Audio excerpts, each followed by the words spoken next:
हरे कृष्णा। जया एकादशी। जया एकादशी की व्रत कथा सुने प्रेम से। धर्मराज बोले, हे कृष्ण भगवान, अब आप महाशुक्ल एकादशी व्रत की कथा का वर्णन करो। भगवान बोले, हे धर्मराज, जो महासुदी एकादशी का व्रत करता है वह सब पापों से छूटकर संसार के सब दुखों को भोगता है, अंत में मुक्ति को प्राप्त होता है। इसका व्रत करने वालों को भूत प्रेत योनि कभी भी नहीं मिलती। इसके करने से सदा शत्रुओं पर विजय प्राप्त होती है, इसलिए इसका नाम जया एकादशी है। हे धर्मराज, अब मैं जया एकादशी की कथा सुनाता हूँ, ध्यान से सुनो। एक समय इंद्रलोक में देव सभा जुड़ी हुई थी।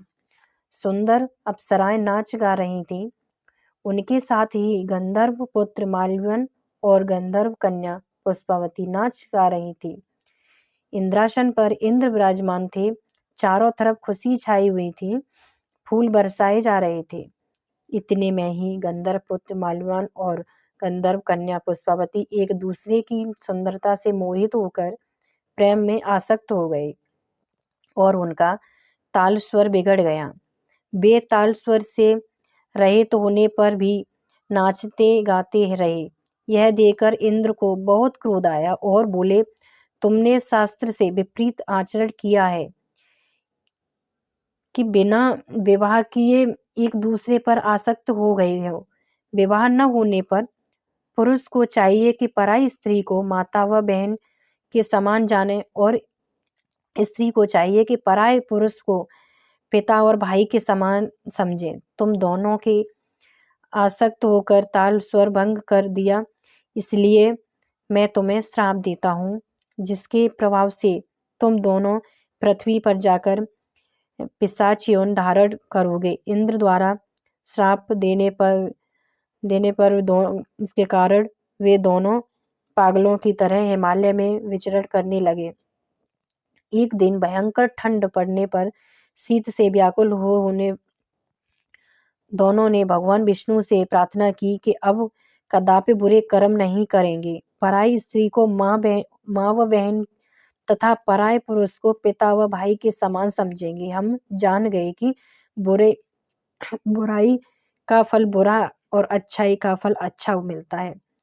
अब हम दोनों अच्छे कर्मों को आचरण करते हुए अपना जीवन बिताएंगे। इस प्रकार प्रार्थना तथा प्रायश्चित करते हुए अनजाने में जया के एकादशी का व्रत पूरा हो गया।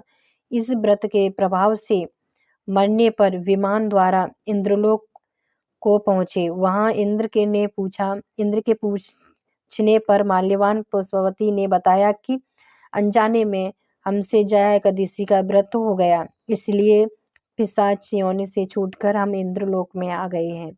इंद्र बोले, सही तौर पर तुम दोनों अब बुरे कर्म छोड़कर धर्मात्म बन गए हैं, इसलिए इंद्रलोक में देव योनि में रहकर सुख प्राप्त कर सकते हैं।